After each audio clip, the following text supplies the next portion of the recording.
Welcome to the Cover Story Podcast. I'm Jack and he's Mac, and we're on a never-ending quest to win you some racks. This is episode 10. Notre Dame is not the 10th ranked team in the country, and the Indiana Hoosiers, you just heard it, they are flippin' champs of the Big Ten and the number one overall seed in the college football playoffs, undefeated, 13-0. We'll talk about a number of the bowl games and college football playoff games in the coming weeks. We're going to dive into the instant reactions from the college football playoff rankings coming out. We'll talk the Notre Dame Miami fiasco, but Mac, the Hoosiers, your Hoosiers, Big Ten champs. How does it feel? First time since like 57 or something crazy? Yeah, I'm relatively new to the Hoosier family. As mentioned, my fiance is a Hoosier, and so I've fallen in love with this school and this program. So it's been very, very exciting and ecstatic last 2 years. And my God, Saturday night was an absolute blast. We got to watch the game with a bunch of other fellow IU fans and alum. And if you follow our socials, you would have seen me post about my little win that we had with the Hoosiers Pick'em, which was a fun one to end the Saturday night on. Yeah. I mean, the Big Ten championship game was everything it was built out to be. Obviously, Ohio State missing a field goal in the final minutes of the fourth quarter to tie really kind of put that game on ice for the Hoosiers. But we said it'd be a defensive battle. I think we both had the under in our picks there. But more fuel for the fire for the Buckeyes. They lost their the last game they played before the playoff last year, and they ended up winning it all. So maybe it could be something to happen again. But very, very good end to a solid Saturday. Believe we were 6-2 on Saturday with our picks. So nailed a bunch of those championship games. Friday, different story. I think we just need to not bet college games on Friday anymore because not ideal. The JMU Dukes did win, did not cover, and then North Texas, the Mean Green, lost outright to Tulane, which both of those teams, Tulane and JMU, are in the playoff. Is that where we want to start? You want to just rip off the Band-Aid here with the college football playoff? Yeah, might as well, right? We're already getting into it, so might as well talk about the hot topic of this week with a pretty noticeable name being left out of this year's college playoff bracket. Yeah, I mean, look, it was set up for failure for weeks when they refused to put Miami ahead of Notre Dame, knowing that it could very much come down to this scenario of, okay, they're going to be right next to each other, quote unquote, in the bracket. So now you have to look at head to head. Well, why does head to head only matter if they're, the two seeds next to one another? I don't know. The committee's never going to make a sense of that. But Miami is in at 10. Just going from the top to the bottom really quickly. Indiana's your 1 seed, Ohio State the 2. They only drop 1 spot after losing the Big Ten championship game. Georgia the 3 after their SEC championship win over Alabama. Texas Tech, Big 12 champs, another commanding victory over BYU. That's what leads to the matchup between Notre Dame and Miami on the line there. But those 4 teams are your buys. Then we have number 5 Oregon hosting number 12 James Madison. We have number 6 Ole Miss hosting Tulane. That's your second group of 5 team getting in. Number 7 Texas A&M hosting number 10 Miami, and number 8 Oklahoma hosting number 9 Alabama off of their SEC championship loss. The only 3-loss team to get in, but classic. Many people could say they had the best win of the country, winning at Georgia earlier in the season. So that's obviously Georgia's only loss, which they avenged pretty handedly in that SEC title game. But Notre Dame out, ripped off 10 wins in a row. Obviously starting the season 0-2 with losses to Miami and Texas A&M. Why does that matter? Because those two teams get to play each other in the first round of the playoffs. So it's kind of fun how that laid out. We do have 2 matchups we've already seen this year, that being Ole Miss and Tulane. Obviously, Ole Miss is going to be without Lane Kiffin this time around. but Tulane will still have John Sumrall to be the head coach there as long as that playoff route goes on. Oklahoma against Alabama, and we saw that game already with Oklahoma coming out on top. But this time they will be hosting in Norman. Obviously, they went down to Tuscaloosa and won that game earlier in November. But we're going to do a full dive into the bracket. We're going to give out some winners for each game, probably predict a national champion before this whole thing gets going. And then, of course, we reserve the right to retroactively go back and maybe rechange our picks as the rounds go on. But crybaby Notre Dame not going to a bowl game. They're out. BYU out. Texas out. Those are the teams that got left off. The doomsday scenario in the ACC happened. We talked about this a few weeks ago, if not a month ago. Duke ended up winning the ACC title in overtime over Virginia. So that keeps out the ACC champion, but Miami does sneak in. So a bit of a twist on the doomsday scenario there. Mac, any thoughts on Notre Dame opting out of the bowl game? Any thoughts on the committee's decision? Where are you standing in this whole scenario of a 10 straight wins get screwed, and we're a better team than we are now than we were before? Well, you lost the game that mattered. So Yeah, I mean, not a lot. Like the committee picked their decision, so there's not really much I will say on all the picks. The only thing I will talk about very briefly is Notre Dame electing to not play in a bowl game. I mean, I feel like there's probably a lot of better analogies that I'm about to provide, but it just feels like the person, let's say, like that didn't get valedictorian saying they're not going to walk across the stage at graduation. You know, it's petty. It's a bad look on the program. You guys are already in your own ego for not even being in the conference, and now you're crying about it, and you're on doing essentially a full blown hissy fit. So I don't feel bad for him at all, especially now seeing how they're reacting to it, and makes me like the picks that much more. yeah, it's big. I'm taking the ball and going home energy.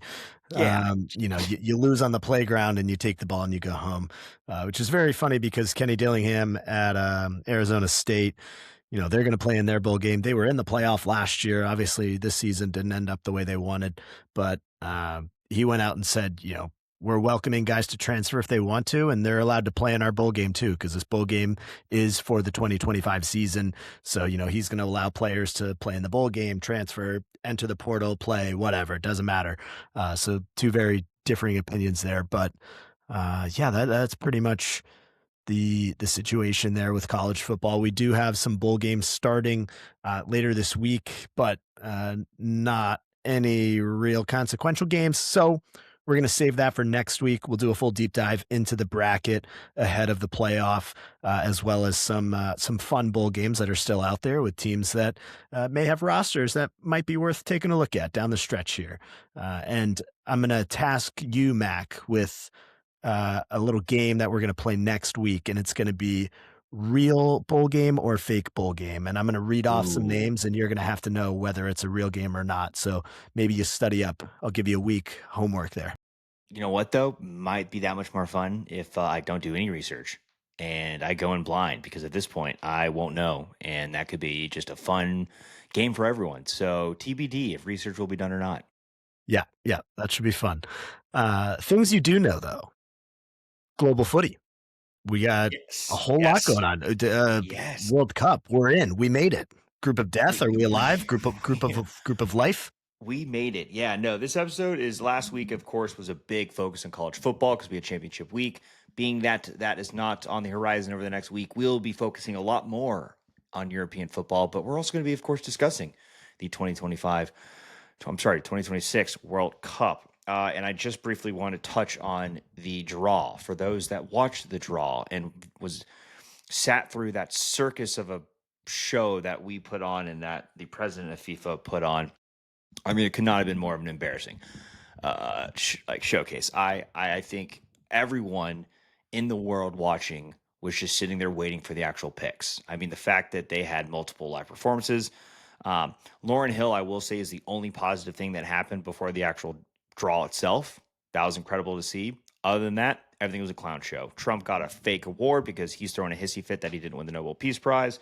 And we just now are seeing the president of FIFA is now getting sanctioned for some sort of illegal, I don't know if it's bribe or it came out today. I didn't read it in the full details, more so because FIFA is already corrupt, as we know. So I didn't need to see anything I didn't already know. But Yeah, apparently, this getting is that my award, shocked face if you're watching on YouTube yeah, that it's that a FIFA leader was being I tagged know, for bribery and corruption.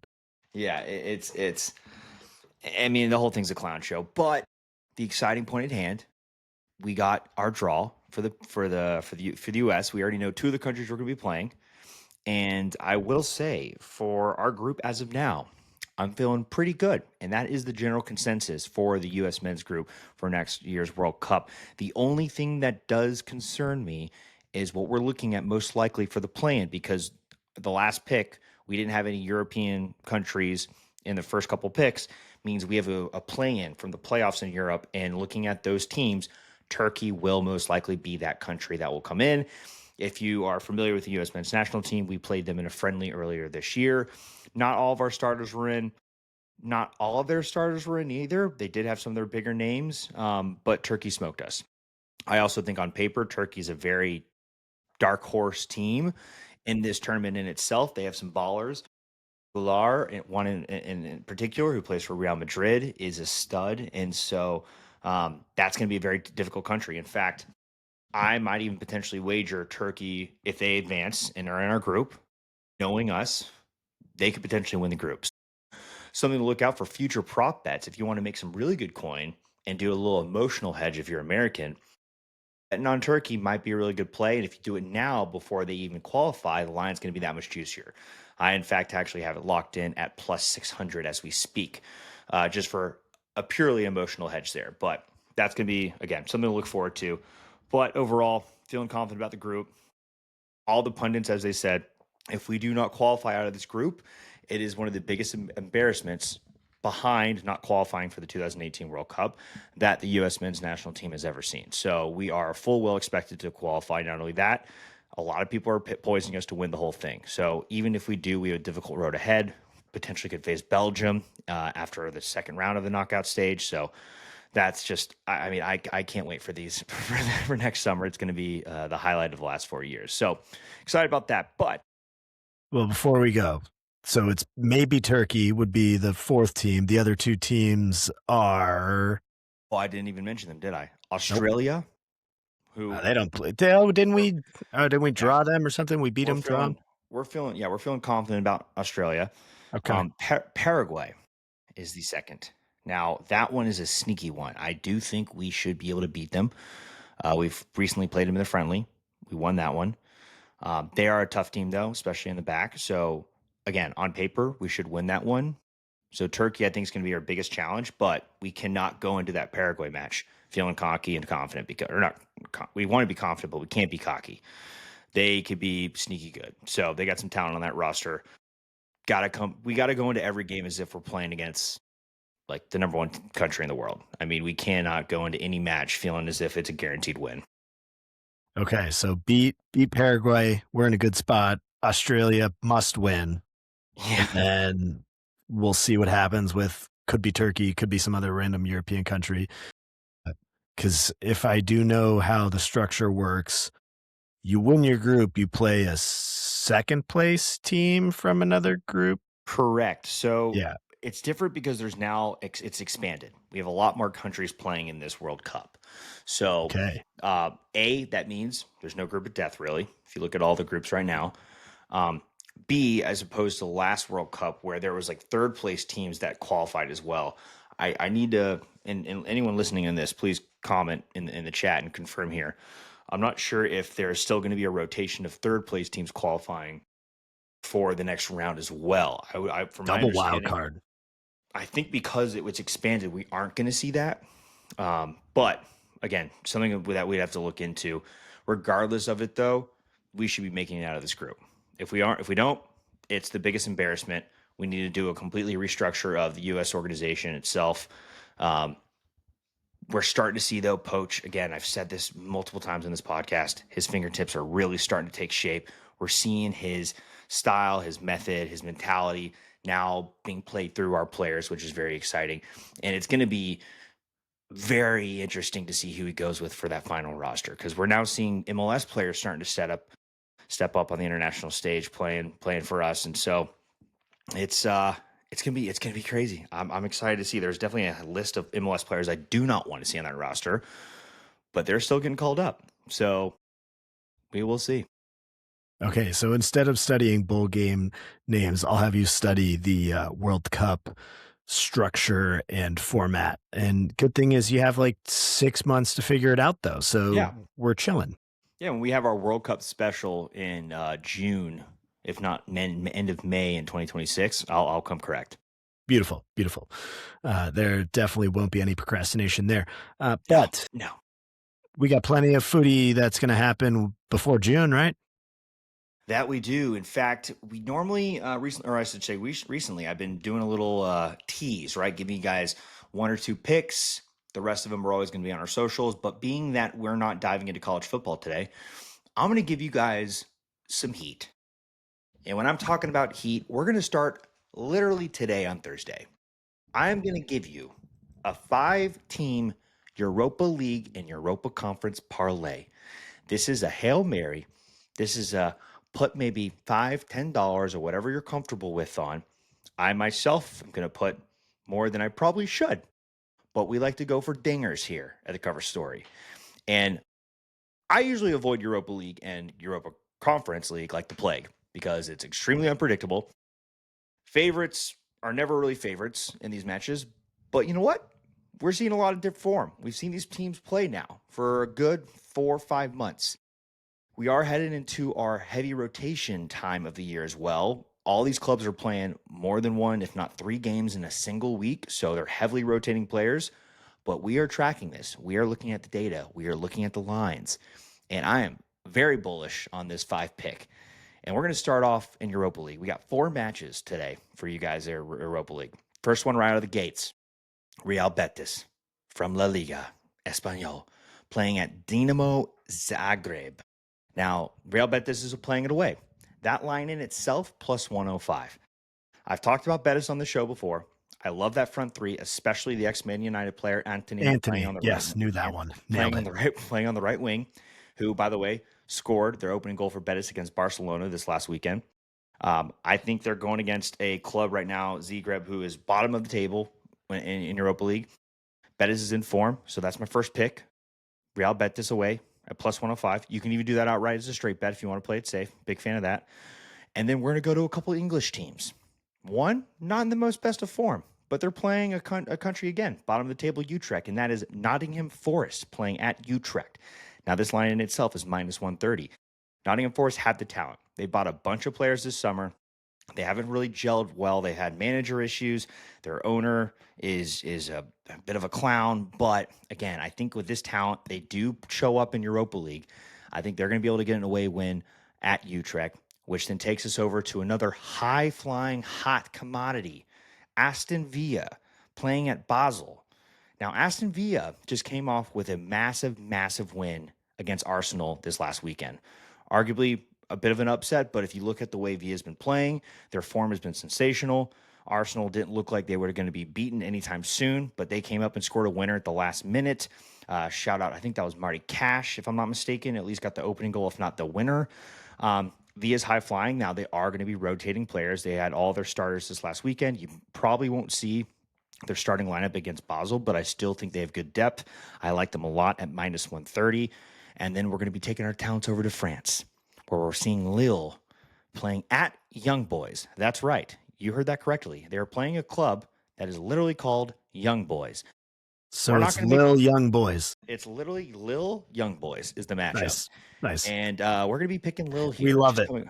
coming off a big win this last weekend over high flying Marseille, who, by the way, won on Tuesday by the scrape of their teeth, if that's even the saying, against Union Saint Galles, if I'm pronouncing that correctly. We had that pick, by the way, in the cover crew. If you're in the cover crew, you got that pick on Tuesday. But we're going to bet Lille away at minus 140. And then to top it all off, we're going to go to another French team playing in the Europa Conference League. And that is Strasbourg. Now, I've talked about this club multiple times on this podcast. Now, at the time when I was very bullish on them. They were flying high. I love their story. One of the youngest clubs, if you look at overall age in the entire all top flight European countries for league play. A lot of loanies from Chelsea, a lot of young talent that goes over there to get first team competitive ball before they go back to their main club. I think they're going to show up against Aberdeen in Scotland at minus 150. So if you look at Real Betis, Nottingham Forest, Lille, Aston Villa, and Strasbourg, that gives you plus 1733. That's plus 1733. You put $10 on that. That pays you $173 profit. You put $100 on that. You're making 1700 bucks. So, right then and there, right? Again, tail responsibly, whatever you're comfortable with. This is a long shot. This is a Hail Mary, but I'm all it. I'm all on. I am dialed in right now on my footy play. If you're in the cover crew, you're seeing this. I'm getting shots on goals. I'm getting goals. I'm getting assists, and I'm getting picks. So I'm feeling very good. We're riding this train as long as we can. So we're going bold on this one. Now, we're not going to end there. You're getting another sneak preview here, right? We're going to go to Friday. We're going to go to tomorrow. This one, we're going to play it a little bit safe. When I say safe, I mean safe in the SIF. We're not going with 5 teams. We're just going with 2. This is a Okay. duo, 2-team pick'em. Now, some might say this could be riskier than the 5-team. Why do you ask? Because we're going to League 2. Now, for those that Boy. follow us here on the cover story, French League, any country and club or any division in France has been very shaky for us. But the last time we bet on a top 3 League 2 team going against a bottom 3 or 4 League 2 team, that's right, that was Troyes against Bastia. We came out on top. Now that line, Dunkirk playing at Laval, plus 145 in today's recording. Again, these could change by the time, but we're going full bull on Dunkirk to beat Laval at plus 145, and we're going to parlay that over in Germany in the Bundesliga because RB Leipzig is playing at Union Berlin at plus 100. Now, Union Berlin have been a club that have cost us some money because we bet against them with, I believe it was Bayern Munich once. We may have done the same thing against Leverkusen. I can't remember which specifically. They've torched us a couple times, but you know what? Third time's the charm. So if you parlay Dunkirk at Laval, RB Leipzig at Union Berlin, you get yourself a nice plus 390 as of today's recording. All you need is 2 wins. That's it. So if you're looking at a Thursday and a Friday to go into your weekend with some nice cash to be able to then bet on some either exclusive European action of the cover crew, or I'll be giving you guys some free picks as well, potentially, then those two itself are going to make some nice quiche going into the weekend. So those are my footy picks of the weekend. As always, I cannot stress this enough. When betting on football, I do this. This is why it's very important to follow us on our social media platforms. Even more important, if you're in the cover crew, you see all the action and analysis. Lineups are everything in this time of the year. These clubs rotate their players, so we will be looking at these heavily. I just gave you 7 outcomes. Those well could 7 change. outright road winners. 7 outright road winners. I believe RB Leipzig actually may be home, but I'll have to confirm that. 7 outright winners. Those could change come an hour before kickoff. So I will be looking at the lineups. I will do that heavy lifting for you. The only way you can cash it in is if you follow us on social media or you're part of the cover crew, if not both. So that is my action on the next 2 days for World Footy. And that ends our little soccer segment here for the cover story. So excited now to dive in, of course, to NFL. But Jack, want to just get your thoughts. I gave a lot of picks out there for you. Likes, dislikes. How are you feeling over there? Good. Also, Stadion an der Alten Forsterei. That's how I'm going to pronounce that. That's where we're playing the RB Leipzig game. So I think that's Union Berlin Stadium, if I'm Is going to that guess. yeah? What? Say it one more time. I want you to actually pronounce that one more time. Stadion an der Alten Forsterei. Mm-hmm. One more time for the fans. Stadion an der Alten Forsterei. That is correct. So Red Bull is playing away, especially because Decent Red German. Bull's home stadium is literally called Red Bull Arena. So No, yeah, that's not this one. Yeah, probably could have guessed that. Um, well, But there you have it. 7 yeah, away winners. that's fine. That's fine. No worries. My thoughts. Don't love the French sides. Really don't. Dunkirk Okay. movie though, so pretty decent film. Um, Basil also it just makes me think of Austin Powers, so I guess we'll go with Villa there, Aston Villa. Nottingham Forest. Don't love it, not gonna lie. Only because I think I watched a couple Nottingham games in the last 2 weeks because we had some cash involved in those games. Yep. And Yep. oof, oof. But uh Bettis, Anthony, nailed it. Knew that one. Easy. Uh Lil Young Boys, I might just bet that game because it's hilarious. I think that has to be some kind of graphic we'll put out there. I heart Lil Young Boys. And yeah, no, we love a good two-teamer on Friday, and these usually happen during the workday. So, we're obviously very locked in on our professional acumen here, but it's nice to see some scores fly up on some updates. But yeah, no, love it. 7 away sides. Let's get it going. 7 away sides. It's we haven't had the most luck of doing a bundle of away, but we're kind of on a heater right now with footy. So we're gonna try to keep this thing going and see if the luck is still on our side here. Yeah, let's do it. Let's do it. What we have had some luck with as of late, and it's not always in the primetime slots, but we're going to try to dial in because I do think there's some attackable games here in the primetime slate for the Hmm. NFL.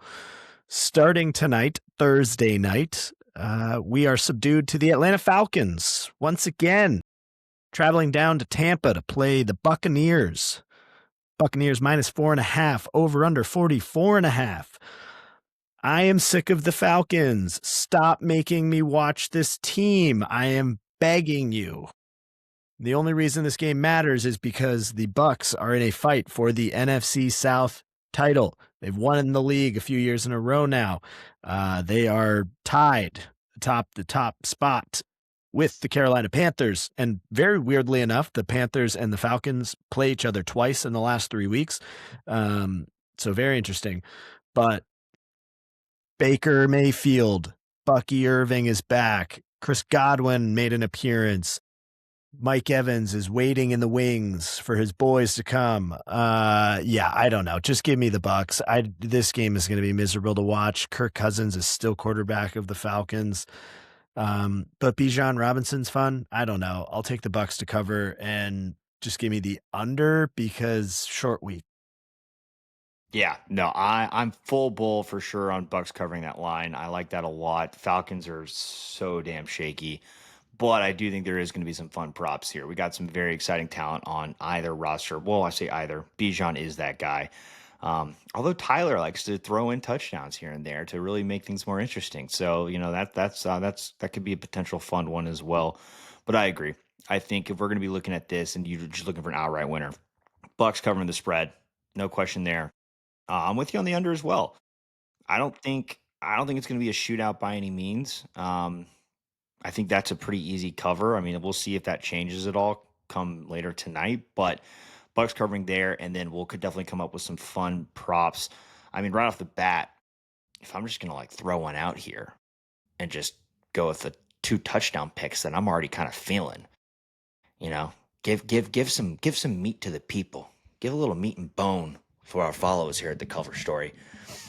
And this isn't a crazy one, right? Seems pretty safe, pretty standard. We're gonna keep it tight here. Just give me a Bucking Irving anytime touchdown, but don't give me Bijan, okay? Give me some Tyler Aguilar, okay? I think Tyler. I'm Tyler probably. Algier? But butcher. I butcher his last name every single time I say it. It's going to be different every time. Tyler Algieri. Okay, this guy. He's finding the end zone. We're going to see Bijan run up the field. We're all going to be begging for him to be the one that gets the rock. It's going to be our guy Tyler, Bucky Tyler, 2 touchdown parlay. That'll be my pick for Thursday Night Football. Plus 480. Not bad. We like that. Yeah, We like not that. bad. Not bad. Yeah. So this one going to be a bit of a mess. Baker Mayfield's still banged up, but he's gotten through it because he's got the Panthers nipping at his heels. And keep an eye on the Panthers Saints game on Sunday. Not a game you want to Mhm. watch, although Tyler Shaw, kind of frisky, kind of frisky. But you know how I love trends. You know how I come with the facts, Mm. the data, the Mm. numbers. Panthers 0-24 against the spread as a favorite against sub 400 teams Oh since 2015. Dig into the depths for that one. my God. This game opened at Saints +3. It's already moved to Saints +2.5. So They're you gotta following the trends. gotta ride with the Saints for that one. Sunday night football, another game with two teams involved that I am begging the NFL to stop making me watch. Well, That is the Vikings and the Cowboys, I mean, America's team, minus five yeah. and a half, over under 47.5. Take it away. Yeah, I mean, I would say one of those teams I can agree with you that no one wants to be seeing on prime time, but the other, well, America wants to be seen on Mikhail prime time. Bridges just hit another three, sir. Bing bong, the three parlay hit. Thank That you. is a live update once again here at the cover story. Is we just saw our 3-point pick'em for Tuesdays. Two pick'em. What do we call them? Tuesdays two. Tuesday's twofer. I don't know. Tuesdays twofer. Well, that's another hit. This is in fact, you know what? I think was it 2 weeks ago or 3 weeks ago where we had a live 3-point parlay hit while recording, and we just did it Yeah. again here. Shout out But Donovan Mitchell, the fourth you're quarter on- of a lifetime. you're only getting these if you're a part of the cover crew. Our cover crew is cashing out right now. It's an NBA pick. So if you're wanting in this action, that is the way to go. That is a sick hit. Well done, Jack. Good picks there. We got another parlay that's still live for that game as well. So we'll be keeping an eye on that. But Very active, by the way, very active. But yes, your love that. Cowboys taking on the JJ McStinkers, the Yes. Minnesota Vikings. Go for it. Yeah. It's one of those things where yet again, right? The Cowboys just they start picking me up, right? They start lifting me up. I think I'm seeing the light. I'm seeing what we're trying to accomplish here. And then it comes crumbling down. Lions game, big wake up call, right? We thought we were actually going in the right direction. Lions said, don't think so. You guys are still trash. Now, the Vikings are not the Lions. Okay. I will give the Lions their credit there. Jahmyr Gibbs is a freak, and if not one of the best running backs, if not the best running back in the league at this point. But yeah, the Vikings are an absolute joke. And I gotta give Jack credit here. I was convinced that Justin Jefferson was gonna have his comeback game this last weekend. Could not have been more wrong. Jack said, "No, Mac, you're an idiot. He's garbage. He doesn't have a quarterback thrown to him. He's not getting it. He's not getting anything at all." And Jack was right. So sold that one. Had him in like a couple different prop parlays going on that sold those. Zero faith. I'm never betting anything about the Vikings again. This is going to be a full blown Cowboys betting night for me. So I will be betting Cowboys minus 5.5. I can see the under as well. I think we knowing that the Vikings aren't going to have much of a passing game because that's not going anywhere for them. Our run defense, I'm very confident it's going to be able to shut down Aaron Jones, if not the other Jordan Vikings. Mason. Jordan Mason, yeah, I don't think that's going to be ever a concern really much unless they start doing screen passes because that's something we clearly cannot stop as well. So if they go that route, could be dicey, but heavily leaning towards Cowboys line there. And then I will be looking at some Cowboys props. CeeDee Lamb, I don't know if he's going to be playing at all. I would assume no because he's in concussion protocol. So as of Well, now, T. I Higgins believe played that entire Buffalo Bengals game in a concussion, so maybe, but who knows? that's a good point. And look what he did. I mean, my God. So we could see him out in the field. I still think George Pickens is going to have a redemption game. He was getting a lot of flack this last weekend. He's going to show up. So I'm going to be betting a lot of stuff on him that night or that for Sunday night. And then also I think Jake Ferguson is going to have a nice game as well. Could we see Javonte Williams? I don't know. Again, I think it's going to be a Cowboys heavy prop line betting night for me, at least personally, but excited for that, of course. Not that we really have any chance, but with the Eagles losing to the Chargers, do we still have hope? I guess we'll have to see how the season turns out, but this is a must win for us. I expect us to show up.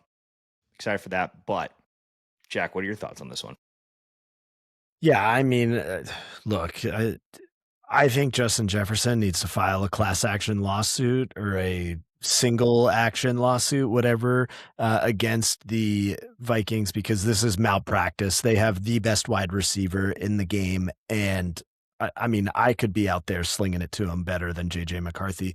I think there's been two games now where JJ McCarthy could have literally just spiked the ball every single play, and he would have had a better passer rating than he did on those two games.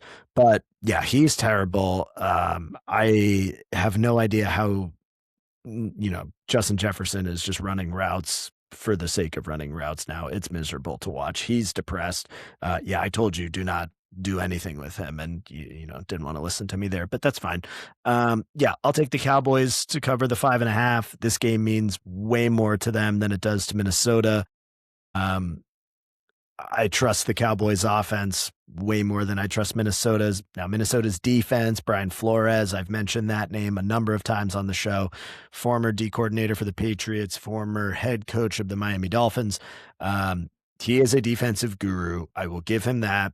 That team has playmakers on the defensive side of the ball, but I think the Cowboys D has stiffened up in the last month or so with the run stopping ability you have inside with Williams, with Gary. I think that's going to take away, like you said, a lot of the Jordan Mason, a lot of the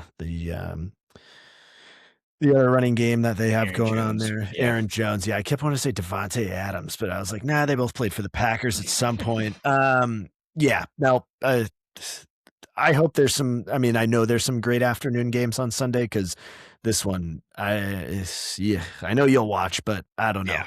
I What would could be be. interesting though is I'd be curious to see what a Vikings defense or special teams touchdown might look like. I can pull that up for you. That is for sure. Yeah. In the meantime, though, let me see how quickly I can get my Yeah. way While through you're this. pulling it up here, I'll Actually, I'll yeah. segue over to our Monday night action, which is the Dolphins playing at the Steelers. Now, Steelers are favored -3, with the over-under being 42.5. Very interesting one here too, because both of these coaches, it feels like the fan bases have the pitchforks and the torches standing outside the stadium at this point. Now, I gotta say, it's kind of crazy to hear that though, because Tomlin is Tomlin, and they're still technically leading the division, right? So Yes. Also, no it's touchdowns available for that game yet, so oh, wouldn't interesting. even know. Okay, It is you won't even Tuesday. know. We're So recording a tune day in. early this week, but yeah. So tune in. We'll tune in for that then for that coming Sunday night game. But on Monday night, Jack, what are your thoughts on this? Because the Steelers could potentially win the North, and I think I they mean definitely could win the North. you can't fire Tomlin though at that point. I mean, honestly, selfishly, I would love to see Tomlin get fired from the Steelers because I wouldn't put past Jerry to get him to Dallas. And quite frankly, I would love that. I'm not a fan of Schottenheimer. Haven't been a fan of any other coaches for quite some time. I think Tomlin would be the guy that we need, but let's be honest, Tomlin would never want to work for Jerry, under Jerry, or around Jerry. So that's a pipe dream there. But what are your thoughts on this one? Yeah. I mean, these are the two teams that are just like quietly plugging along. I mean, the Dolphins, bad vibes team of the year, probably. They've won 4 games in a row, though. Have they really played anyone? Not really. But the Steelers, yeah, I mean, they go and they win this game, obviously coming off the win last week against Baltimore. Um, they have a pretty easy schedule, if I will, down the stretch. They got to go to the Lions, which is a tough one, at the Browns and Shador. Maybe it's a little revenge game for him, even though he's never really played there, but he wanted to. They thought he wanted to. I don't know. And then you have the Ravens again. And then Baltimore, they have to play against New England, at the Packers, and at Pittsburgh. So if I had to Yeah, pick, that's tough. yeah, I would take the Steelers' remaining Yeah. schedule, especially with a win on Monday night. That's going to really help them. Um, I think the under is very much alive in this game Yeah. because, I mean, we know the Dolphins can't throw the ball. Tyreek Hill's been out for a while. They have nobody to throw to. So it's been a lot of Devon Achane, which he's been great. But yeah, I think the Tomlin thing is weird because, yes, I mean, 9-8, 10-7, whatever. the last playoff game they won was in the 2016 season. So it was Yeah. in, a divisional round game in the I guess it was the calendar year of 2017, but the 2016 season. So yes, they're like kind of always in the mix, but they haven't really done anything for a long time. Yeah. And Yeah. so it could very much be a little bit of a mutual parting of ways scenario at the end of the year. Um, and I don't know who would want to come coach the Steelers because they don't have a quarterback. They don't have a plan in place moving forward. But yeah, and Mike McDaniel's definitely getting fired. They're just waiting for Stephen Ross is waiting for the season to end and he'll just axe him. But because I think mathematically the Dolphins are technically still in, but Yeah. I they mean, just need how to. like the Jets were before this last Sunday, right? Like, Exactly, yeah. They need to yeah. win out and have all kinds of help. But yeah, nope. Uh, Give me the Steelers -3. Although this is the perfect spot where it's like huge letdown after, everyone's counting them out. They go and they beat the Ravens. Oh, now you play the lowly Dolphins. JK, here's a loss at home on Monday night. But I'll take the Steelers. I'll take the under. Gross, bad weather, hopefully to yeah. So it's funny you say that because I got a tingling. I have a feeling. Now, for those that follow us, know a lot of my picks comes from the gut, comes from emotion, not backed by data, not backed by science, not backed by trends. And this is a feeling that I would say is taken over my body for every single game that's going on this Sunday. Because I just have a feeling the Dolphins now having won 4 in a row, that stops now. Now, I don't think the Steelers are going to come out and win by 4 touchdowns, but I do think the Steelers are going to put the smack down. And being that the Steelers at -3, I'm already going to lock this in now. I will place this bet on Monday. I'm going to do Steelers -9.5 because I think there's going to be Okay. no contest here. I think the Dolphins are going to have zero offense. As you said it already, they've been relying heavily on Achane. I think the Steelers come correct and shut that down immediately and try to make Tua be the guy, and he's not that guy. So I am full bull. I may just do an outright ultra unit nuke, buying up to the Steelers -9.5. Now, I don't know what that line is as of now. We may not have that line, being that it is technically Tuesday as we're recording. But that I'm gonna commit and I'm gonna hold myself accountable here. So that's gonna be my free pick that I'm gonna give out personally for the cover story on Monday because I have a feeling that it's gonna be Steelers all the way. Again, no logic, no stats, no data, pure just gut. It's sitting right there, and it's going to be there until Monday night. So we're holding on to that one. Well, if you want it now, Steelers -9.5 comes in at +211. Say less. I am putting the house. Sorry, fiance. That house we wanted to buy is now going to be upgraded because we're putting that entire mortgage down on that bet to get a twice the big of a house that we are looking for. So The that shoulders of old man Rogers. on the shoulders of old man, who had our rushing touchdown, by the way. So Oh, yeah. who knows? Maybe he's starting to get some Stafford drinking the Kool Aid and becoming a fine wine potentially.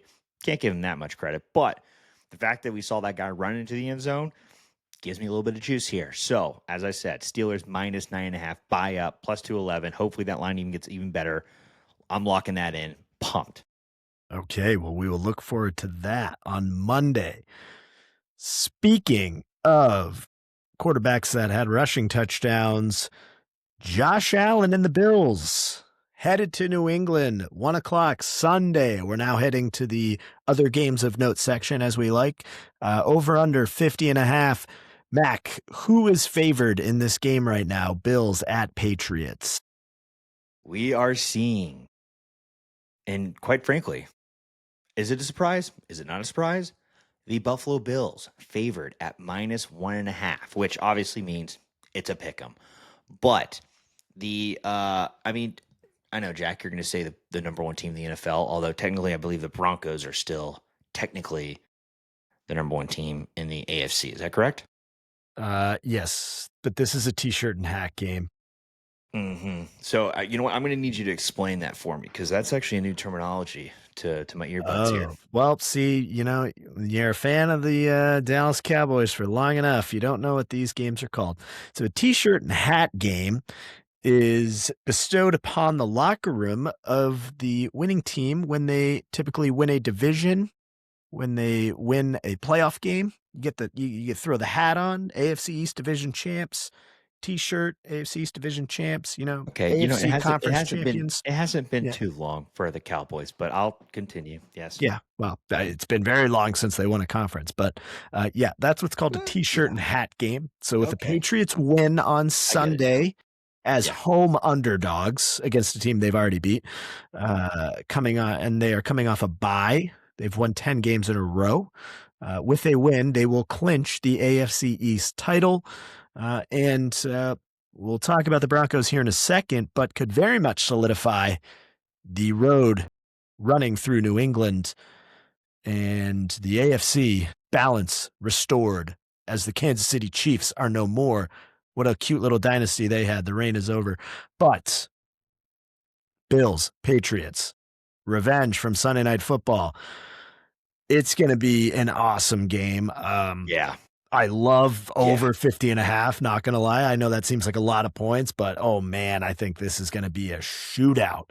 Yeah. Josh McDaniels is going to have something fun cooked up after the bye week. The Bills are going to be coming angry. They finally have both their tight ends back and healthy. I know you love the tight end world. Oh, So love me so some that could Kincaid. be a tough one Love for me the some Pats to Kincaid. match up against. And the Bills have given up a touchdown to a running back in 11 of 13 games this year. Ooh. Travion Henderson, 5 touchdowns in his last 4 games. Correlation, Travion Henderson touchdown. You can book it now. And I'm going to take the Pats, obviously. You're going to give me plus points. I'll take them on the money line. I'm sure that's a plus number too. But this team was dead in the water at home to the Cincinnati Bengals until Joe Burrow literally threw the game away. That one interception by Brentford, awesome. He tipped it Yeah, to that was wild. himself and then had a free run to the end zone. So that was an awesome, awesome pick there. And then quite literally the next play, Burrow, another interception. So they were winning by, I think they were winning by like 11 points or something with like 4 minutes to Four go. digits. Yeah. Yeah, and then they were down by 3 with like 2 minutes to play or something. Don't quote me on that stat, but that game flipped on its head in a matter of moments after a couple of late Bills drives, one of which was the Josh Allen 40-plus yard TD Yeah. scamper. So yeah, Bills look like their offense is back to form. That defense I am very much not sold on. Pats had a week to get healthy. Obviously, still going to be without some of the key offensive linemen, but I think this is the cement yourself as the Kings of the North, cement yourselves as the 1 seed. This is a game that you have to win and show that that Sunday night game wasn't a fluke. You go and you win this game, sets yourself up for the Ravens game next week. I will be riding the Pats, but I do love the over. I think 50 Yeah. and a half is a fun one to chase. That then takes us, of course, to another exciting game, and we already talked about this because this is Jack. I see here, I love what you're already calling it. This is Are They Legit game of the week, and that is the Yes. Packers, who are favored at -2.5 at the Denver Broncos at what is used to be called Mile High Stadium, which will no longer be their stadium in the coming years. And the over under for that is 43.5. Love to hear your thoughts on this one because I've been very vocal about my opinion on the Broncos, so I'm sure you already know where I'm going to be leaning on this one, but love to hear your take. Yeah. Yeah. I mean, this one is going to be very fun. Yeah, I have it labeled as the Are They Legit game of the week. Packers obviously win a very close game, rivalry, divisional matchup against the Bears.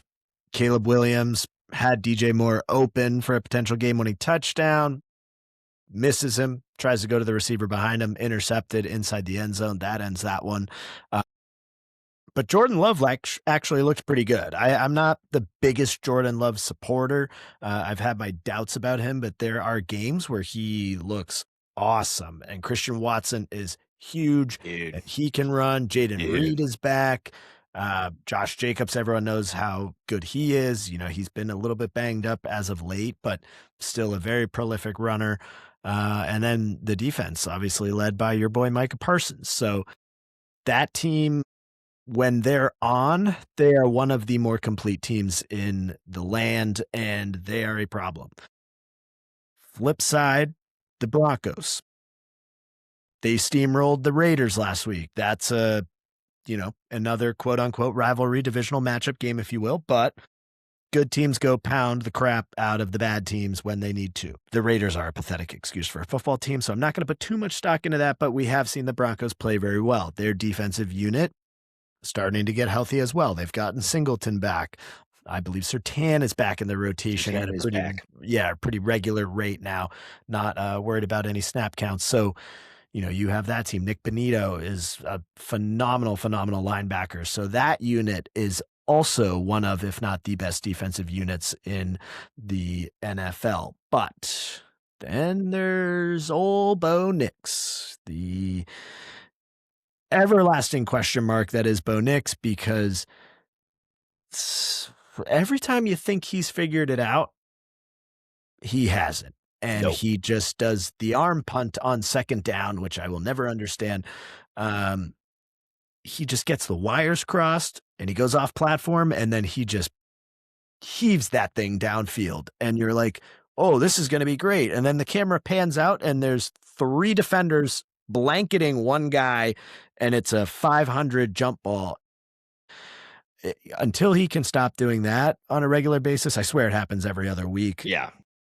I just don't trust him. And that is a team I don't necessarily want to have to go to Denver, but if that team came into New England, let's say sometime in January, I wouldn't be too afraid to go against that club. So I am going to be backing the Packers in this game, uh, but I think this game means a lot for Denver. We've talked about the one seed. Uh, Denver's schedule: home against the Packers, home against the Jaguars, who are a very good football team, uh, at the Chiefs. That's a tough place to play. We know the Chiefs can still rip off a win, whether they're really dead or not. And then home against the Chargers, who just had an impressive win on Monday night against the Eagles. Justin Yeah. Herbert obviously banged up. So their schedule doesn't get any easier down the stretch here as they try to get the one seed. But I like the Packers at 2.5. I know they got to travel to Mile High.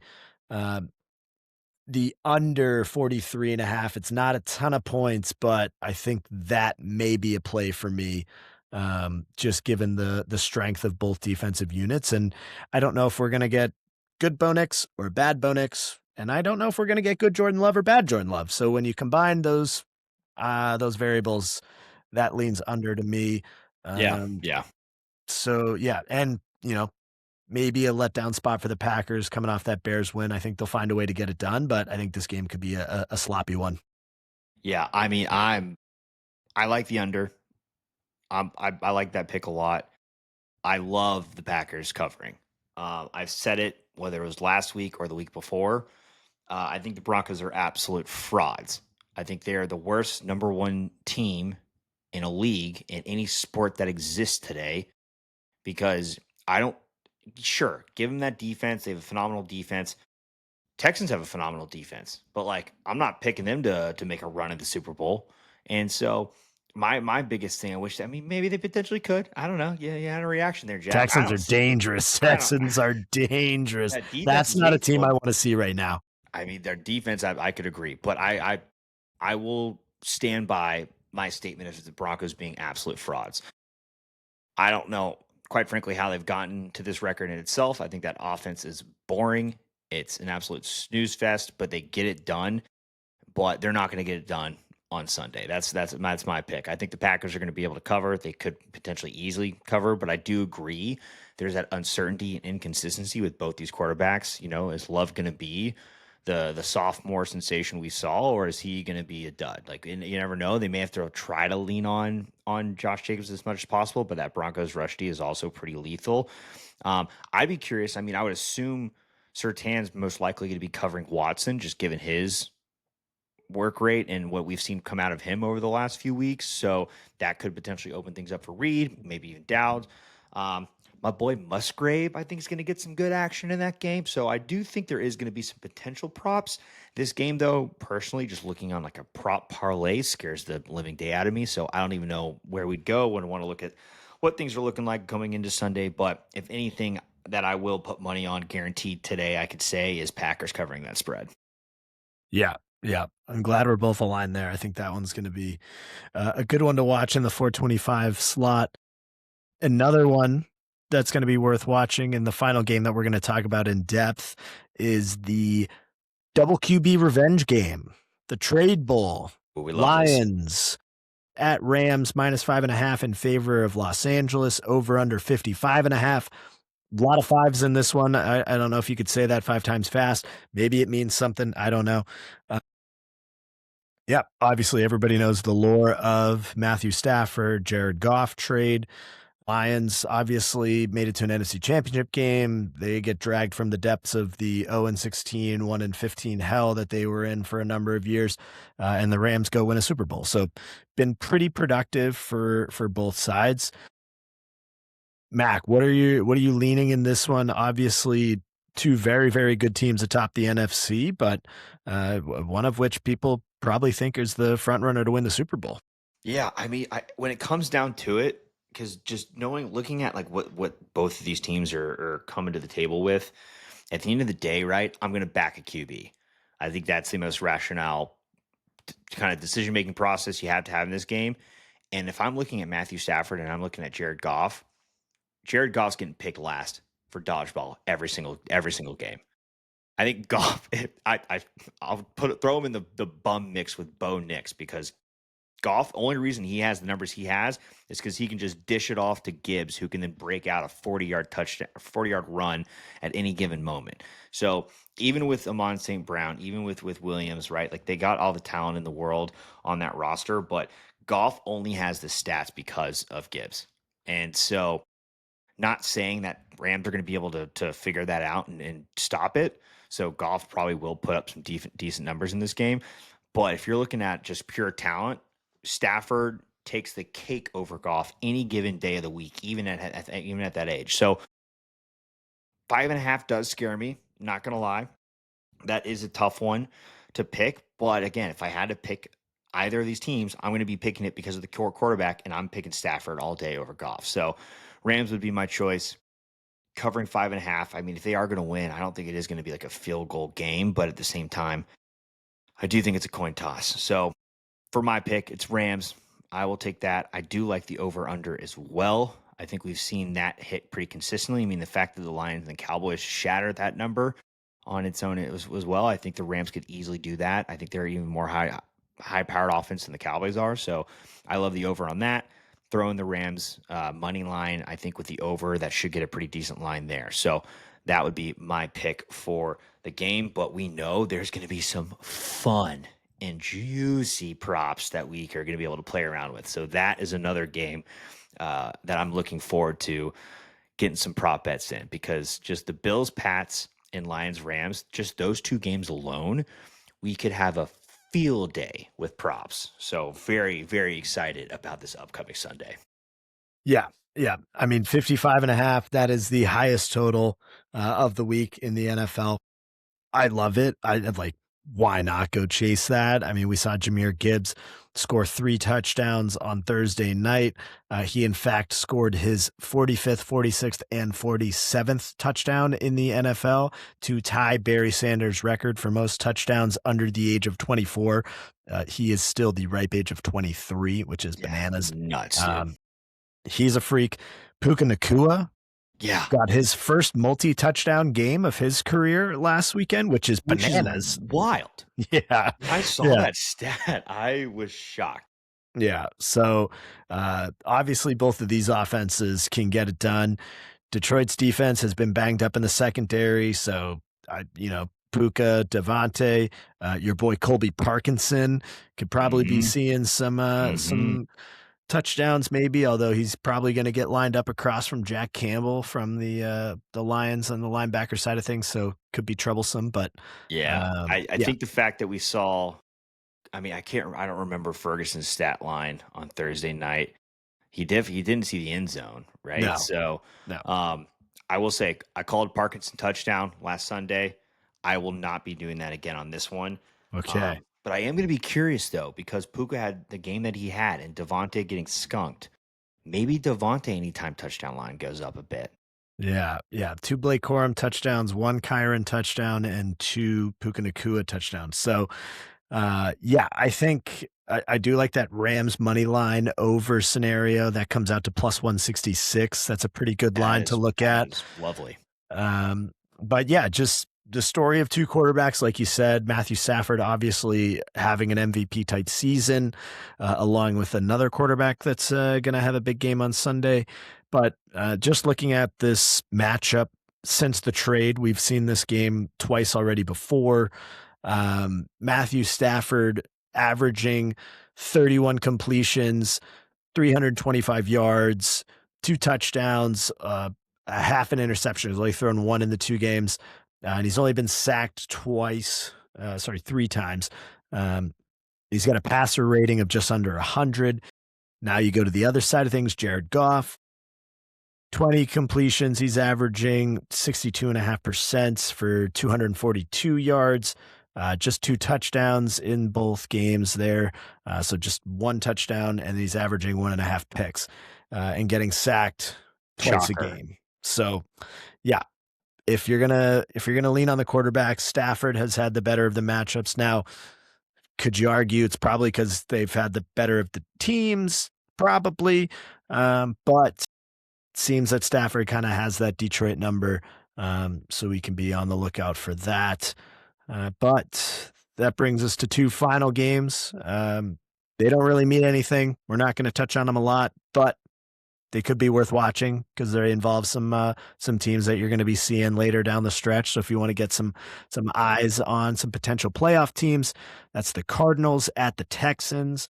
-9.5 in favor of Houston, over under 42.5. This one's fun just because Texans defense has been phenomenal. They haven't allowed a passer to really execute at a high level.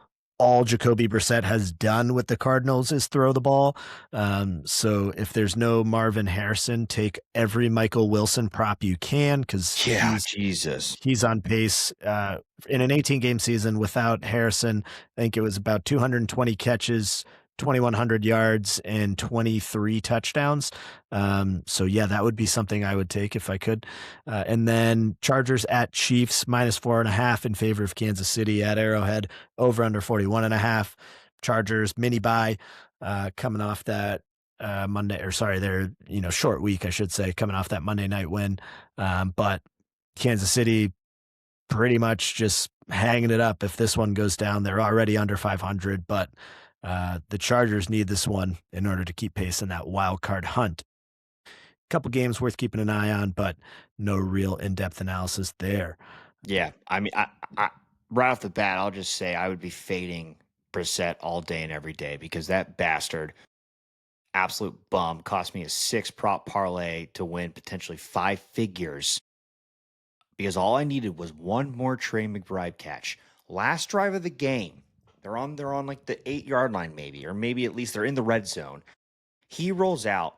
McBride is standing at the corner of the end zone, which a McBride touchdown was also another prop parlay or another touchdown parlay I had. Wide open, not even moving. Brissett rolls out and skies it over him.